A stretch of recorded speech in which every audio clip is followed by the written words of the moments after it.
Canadians understand that racism is an unacceptable social ill. When there's instances of real discrimination in our country, we expect real action. Racism should not be used as a political prop. And that's why it's so frustrating that Prime Minister Justin Trudeau continues to operate his anti-racism funding program in highly questionable ways. Some could even call it an utter disaster.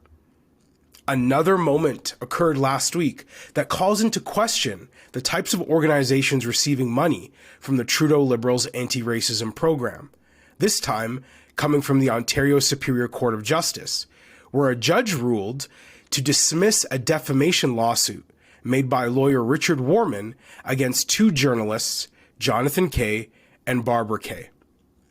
Warman is a board member of the Canadian Anti-Hate Network, an organization that has received funding from Trudeau's anti-racism program.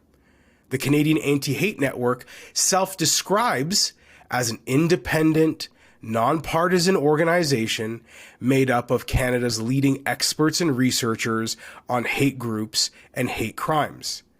And the Trudeau government gave CAHN over $260,000 to create an anti-hate toolkit for Canadian schools. This toolkit was launched in June 2022. But last week, less than 5 months after the Trudeau Liberals lauded CAHN in a press release, an Ontario judge found that the Kays had a point when they connected CAHN to the far-left political group Antifa. In fact, Deputy Judge David Dwoskin found, and I quote, that the evidence disclosed that CAHN did in fact assist Antifa and that the movement has been violent. The judge also said that he accepted the case submission that, and I quote again, a human rights network like CAHN arguably, except in the most extreme circumstances, should not support a violent movement, and to do so, to most reasonable observers, would not be a good look. This is another shocking revelation about who exactly is receiving anti-racism funding from the Federal Department of Canadian Heritage. Recall, over the summer, there was a big national controversy over the revelation that the Trudeau Liberals gave over 6 figures to a man named Laith Marouf to fight racism.